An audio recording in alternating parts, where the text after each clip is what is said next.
সারা তো দেওয়া সম্ভব হইতো না, তো গাড়ি আছে আমরা সারা থানার যাইমু, ডেপুটেশন দিব বা কাগজ দিব, লিখিত কাগজ সবে মিডিয়া দিয়া এই কাগজ দিয়া প্রশাসনের পথে কি কাজ করব তারা দেখবো।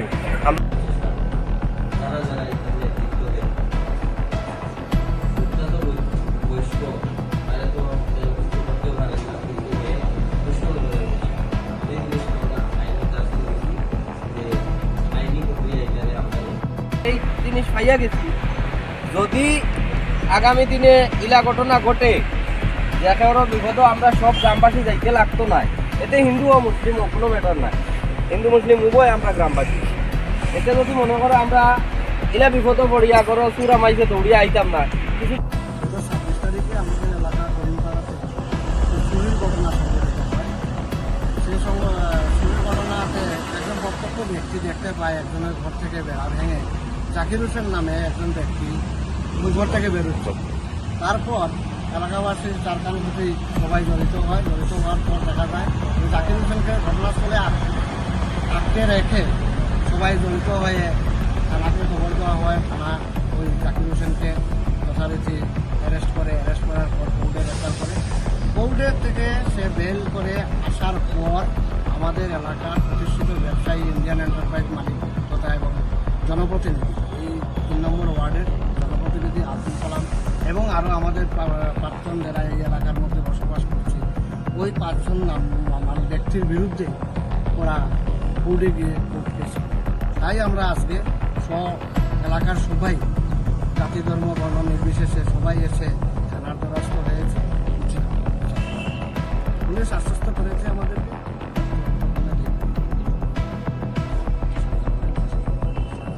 আমরা ওই দুষ্কৃতিকারীর শাস্তি দাবি আব্দুল হান্নান এবং পূর্বেও ওরা চুরির সঙ্গে জড়িত ছিল। ওই আব্দুল হান্নানও চুরির সঙ্গে জড়িত আসলো। এই থানাতেও কয়েকবার অ্যারেস্ট হয়েছে, হাজত কেটেছে। আমরা ভয় পাচ্ছি, আমরা দোকানে বসে চা খাচ্ছি, তখন আমার সহকর্মী এক ভাইয়ের সাথে কথা বলে যে তাদেরকে শিক্ষা দিতে আমার সময় লাগবে না, একটা মজা হলে সবাইকে শিক্ষা দিতে পারে। ওই ঘটনাটা কি মশা রাখবে আর এদেরকে ফাঁসাবে, এই জন্য চক্রান্ত করছে। 26 জানুয়ারিতে রাত্রেবেলা আমি হঠাৎ করে শুনে আমার বাড়ি থেকে আমার এই গ্রামের পাশে চুরি হয়েছে বলে লোকজন চিল্লাচিল্লি করছে। আমিও বেরিয়ে গেলাম। ওখানে গিয়ে দেখলাম যে আসলে চুরি হয়েছে। সামনে যারা দেখছে তাদেরকে জিজ্ঞেস করলাম সত্যি কি চুরি হয়েছে। ওরা বলছে হ্যাঁ চুরি হয়েছে এবং আমরা দেখেছি জাকির হোসেন চুরি। আমি তাদের সবার সাথে সহযোগিতা করে জাকির হোসেনকে আটক করে ওখানে থানাতে পুলিশ খবর দিয়ে, মেম্বার প্রধান সবাইকে জানিয়ে পুলিশ খবর দিয়ে পুলিশের কাছে ওই চুরটাকে সবজি।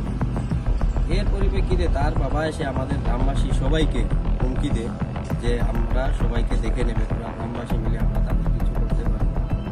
তো আমরা তখনই পুলিশকে জানিয়েছিলাম যে আমাদেরকে উনি হুমকি দিচ্ছে। ওর ঘর থেকে চুরি হয়েছিল, ওকেই ডাইরেক্টলি হুমকি দিয়েছে। তো কালকে আমি বাইরে ছিলাম, আমার নামে মিথ্যা মামলা দিয়েছে বলে আমার কাছে খবর যায়। আমি ওইটার খবর নিয়ে দেখি সত্যিই আমার নামে মামলা হয়েছে। আমি আজকে থানাতে আসি সবাইকে, গ্রামবাসীকে নিয়ে 100 জনের বেশিও হবে। ভিডিও ফুটেজ আছে আপনাদের কাছে। এই ভিডিওর মাধ্যমে সবাই একসাথে আমরা বলেছি যে ওদের সুস্থ বিচারের জন্য।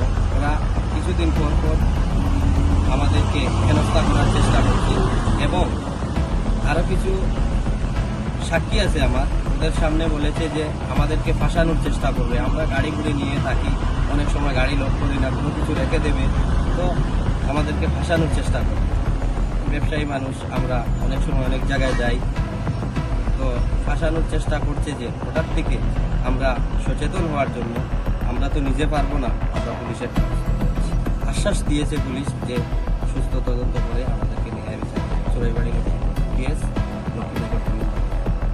আব্দুল হান্নান ও জাকির হোসেন, তারা বাপু চুরি করেছে জাকির হোসেন, এবং ওনার সাথে এই যে রিয়াকশনটা করেছে ওর বাবা, এই আমরা গ্রামবাসী সবাই চুর ধরতে গিয়ে মানে ওকে আমরা সহযোগিতা করেছিলাম যে চুরকে আমরা আইনের হাতে তুলে দিতে গিয়ে এই হেনস্থা হয়েছে। মানে চুরের বাবার তরফে মামলা হয়েছে আপনাদের হ্যাঁ, নামে? ওকে এবং চুরের তরফ সঠিক বলতে পারবো না, 5 জনের নামে হয়তো হয়েছে। তাদের অভিযোগ আমরা এটা নেতৃত্ব দিয়ে করিয়েছি, পরিকল্পিতভাবে করিয়েছি, বিভিন্ন ধরনের বলছে।